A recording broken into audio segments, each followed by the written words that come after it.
Hello friends, welcome to my channel. ఇప్పుడు immunity Boost చేసే కషాయం, రొంప, దగ్గు ఏవైనా సరే ఇటువంటి ఇమ్యూనిటీ ప్రాబ్లమ్స్ ఉన్నప్పుడు దాన్ని క్యూర్ చేసుకోవడానికి మనం ఈ చక్కటి కషాయం తయారు చేసుకోవచ్చు. ఇప్పుడు కషాయాన్ని ఏ విధంగా చేసుకోవాలో చూద్దాం. ముందుగా స్టవ్ ఆన్ చేసి ఒక చిన్న గిన్నె పెట్టుకొని 2 గ్లాసుల వాటర్ పోసుకోవాలి. ఈ వాటర్ మరిగేలోపు మనము కావాల్సిన పదార్థాలు ఏమిటో తెలుసుకుందాం. ఒక చిన్న అల్లం ముక్కని ఈ విధంగా దంచుకొని తీసుకోవాలి. ఒక 8 మిరియాలు ఈ విధంగా చితకొట్టుకోవాలి.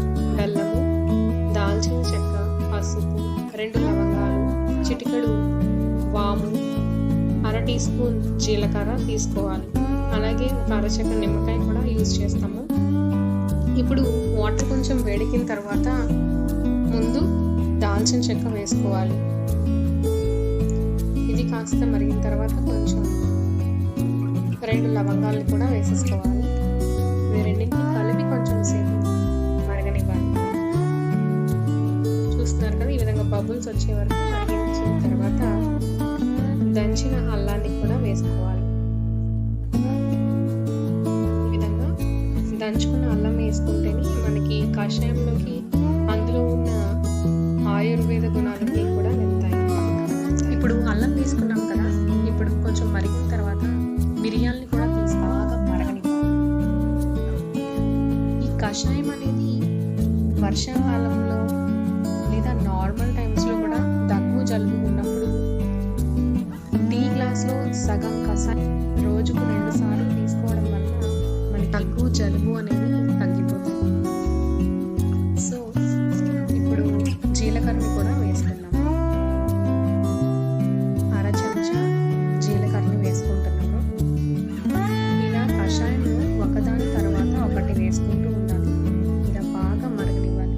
2 గ్లాసుల కషాయం అనేది 1 గ్లాస్కి వచ్చే వరకు బాగా మరిగించాలి. ఇప్పుడు కొంచెం మరిగిన తర్వాత వాముని కూడా చిటికెడు వాముని వేసుకుందాము. ఇలా వీడియోలో చూపిస్తున్న విధంగా వాముని కూడా వేసుకొని ఇలా వేసుకోవాలి. వాముని చిటికెడు వేసుకోవాలి. చూస్తున్నారు కదా, కషాయంలో మనం ఏవైతే వేసుకున్న పదార్థాలన్నీ కూడా బాగా మరుగుతూ ఉన్నాయి, పైకి వస్తూ మరుగుతూ ఉన్నాయి. సో ఇలా బాగా మరగనివ్వాలి. చాలా టైం పడుతుంది ఈ కషాయం అనేది తయారవడానికి, కానీ చాలా ఈజీ. ఇంట్లో ఉన్న మన వంటింట్లో ఉండే మసాలా ఇవి మన ఇంట్లో ఈజీగా దొరుకుతాయి. సో ఎవరైనా సరే ఇంట్లో చాలా ఈజీగా తయారు చేసుకోవచ్చు ఈ కషాయం. లాక్డౌన్ టైంలో కూడా చాలా ఈజీగా చేసుకోవచ్చు. ఇప్పుడు మరిగిన తర్వాత కొంచెం అంటే ఒక చిటికెడు పసుపు కూడా మనం ఈ కషాయంలో వేసుకోవాలి. చూస్తారు కదా, కషాయం ఇది బాగా మరుగుతూనే ఉంటుంది. బాగా మరగనివ్వాలి. ఇటువంటి కషాయాలన్నీ కూడా మన పెద్దలు పూర్వకాలం నుండి ఆచరిస్తూనే ఉన్నారు.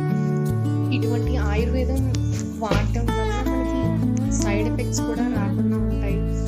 సో చాలా ఈజీ ప్రాసెస్. మన వంటగదిలో ఉండే రకరకాలైనటువంటి మసాలా సరుకులతోనే మనము ఈ కషాయాన్ని ఈజీగా చేసుకున్నాము.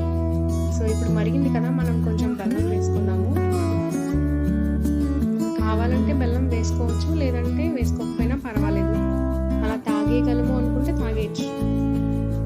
సో కొంచెం బెల్లం వేసుకుంటే బాగా ఘాట్ అనేది కొంచెం తెలియకుండా ఉంటుంది. సో అందుకని కొంచెం బెల్లం వేస్తున్నాను. ఈ విధంగా బాగా మరగాలి. చూస్తున్నారు కదా, సలసలా మరిగిపోతూనే ఉంది. ఇలా బాగా మరిగిపోవాలి. మొత్తం కషాయం అంతా కూడా హాఫ్ అయిపోవాలి.